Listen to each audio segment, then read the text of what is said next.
그럼에도 불구하고 이번 주말에 문화행사라는 명목으로 서울 시내 한복판에서 이 동성애자들의 대규모 행사가 예정돼 있습니다. 동성애 축제를 비롯해서 이제는 너무나 자연스러워진 듯한 느낌도 드는데요. 동성애에 대한 정확한 정보도 없이 반복되는 이런 행사들로 인해 동성애에 대해 우리 사회가 무감각해지고 있다는 우려의 목소리도 높아지고 있습니다. 최대진 기자입니다. 오는 11일 서울 동대문 모처에서는 아시아 최대 규모로 동성애자들의 문화 행사가 예정돼 있습니다.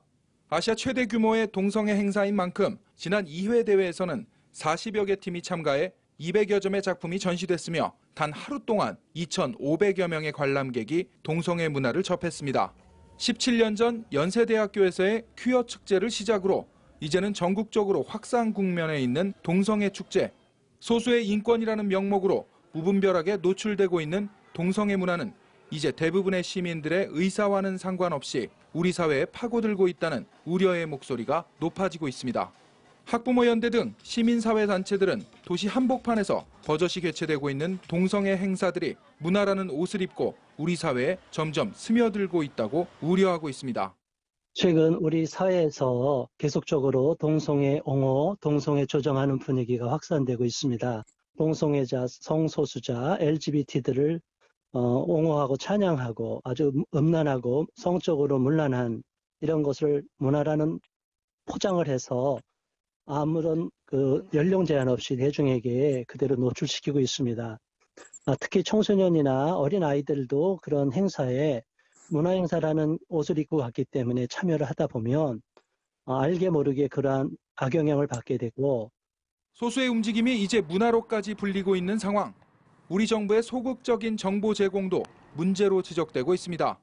교육과 사회, 특별히 보건적으로 발생할 수 있는 다양한 사회 문제에 대해 국가가 침묵하고 있다는 겁니다. 특히 남성 동성애자들의 성행위로 인해 발병 가능성이 높다고 알려지고 있는 에이즈에 대해 구체적인 예방 대상조차 언급하지 않고 있는 우리 정부의 정책도 국민의 알 권리와 건강권을 위해 개선돼야 할 과제로 주목받고 있습니다. 또한 지난 국정감사에서 남성 간 성행위가 국내 에이즈 확산과 관련이 있음이 드러난 만큼 보건복지부와 질병관리본부의 책임 있는 대책 마련이 요구되고 있습니다. 현재 정부 기관에서는 이 에이즈가 동성애와 관련된다는 얘기를 표시하지 않아서 국민의 그 건강 알 권리라든가 또는 이런 특별한 병의 예방에 있어서 큰 실수를 하고 있다고 저는 생각합니다.